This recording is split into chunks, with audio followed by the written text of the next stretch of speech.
Hi guys, അപ്പോൾ ഞാനൊരു happy land trip പോയിട്ടുണ്ടായിരുന്നു. അതിൻ്റെ ഒരു മിനി വ്ളോഗ് കാണിച്ചു തരാം. ഞാൻ ചെന്നപ്പോൾ തന്നെ വണ്ടി സ്റ്റാർട്ട് ചെയ്തിട്ടുണ്ടായിരുന്നു. അപ്പോൾ തന്നെ വണ്ടി കയറി ഒരു 10 മിനിറ്റൊക്കെ കഴിഞ്ഞപ്പോഴത്തേക്കും ഡാൻസൊക്കെ അങ്ങ് സ്റ്റാർട്ട് ചെയ്തു. അടിപൊളിയായിട്ടുണ്ടായിരുന്നു. മോനവിടെ ജ്യൂസൊക്കെ കൊടുത്ത് അവിടെ ഇരുത്തിയിട്ടുണ്ട്. അതാണ് ഞാൻ ഇടയ്ക്കിടയ്ക്ക് അങ്ങോട്ട് നോക്കി സംസാരിക്കുന്നത്. മോൻ എൻ്റെ വൈബായതുകൊണ്ട് എനിക്ക് എൻജോയ് ചെയ്യാൻ പറ്റി നന്നായിട്ട്. അവിടെ നമ്മൾ 9:30 മണിയായപ്പോൾ എത്തി. കാരണം അവിടെ 10:30 എന്തോ തുറക്കത്തുള്ളൂ. പിന്നെ ടിക്കറ്റൊക്കെ കാണിച്ചു, അകത്ത് കയറി ഡ്രസ്സൊക്കെ ചേഞ്ച് ചെയ്തു. കാരണം എല്ലാവരും ബ്ലാക്ക് തീമിലുള്ള ഒരു ഡ്രസ്സൊക്കെ ആയിരുന്നു ഇട്ടിട്ടുണ്ടായിരുന്നത്. കുറച്ച് വീഡിയോസും ഫോട്ടോസും ഒക്കെ എടുത്തു. കാരണം അവിടെ ഫോട്ടോസൊന്നും അലൗഡഡ് അല്ല.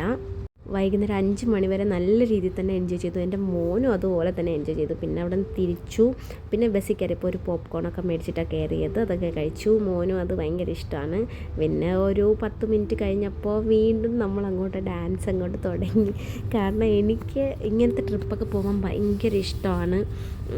ഇങ്ങനത്തെ ട്രിപ്പ് ഞാൻ പോയിട്ടില്ല, ഫസ്റ്റ് ടൈമാണ് പോകുന്നത്. ഇങ്ങനെ അടിച്ച് പൊളിച്ച് അത്രയും എൻജോയ് ചെയ്തു. കാരണം എൻ്റെ ഉള്ളിൽ ഒതുക്കി വെച്ചിരുന്ന എല്ലാം പുറത്തു വന്നു. കാരണം ഡാൻസ് കളിച്ചു. നിങ്ങൾക്കും ഇതുപോലെ ട്രിപ്പ് പോകാൻ ഇഷ്ടമാണോ? കമൻറ്റ് ചെയ്യണേ. ഇഷ്ടമാണെങ്കിൽ. ചേച്ചിമാർക്ക് ഭയങ്കര കൂട്ടായിരുന്നു. ഞാനപ്പോൾ പരിചയപ്പെട്ടതാണ് എല്ലാവരെയും. കാരണം അവർ വേറെ ആളാണെന്ന് കരുതാതെ അവരോടൊപ്പം ഉള്ള ആളാണെന്ന് കരുതിയാണ് എന്നെ ട്രീറ്റ് ചെയ്തത്. എനിക്കതുകൊണ്ട് ഒത്തിരി ഇഷ്ടപ്പെട്ടു. അവരുമായിട്ടുള്ള ട്രിപ്പ് എനിക്ക് ഒട്ടും ബോറടിച്ചില്ല. അത്രയ്ക്ക് എൻജോയ് ചെയ്തു ഞാൻ.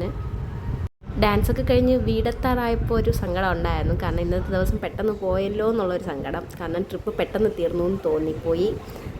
അത്രയ്ക്ക് അടിപൊളിയായിരുന്നല്ലോ ട്രിപ്പ്. വീടെത്തിയിട്ടും ഏറ്റവും കൂടുതൽ കരഞ്ഞത് എൻ്റെ മോനായിരുന്നു.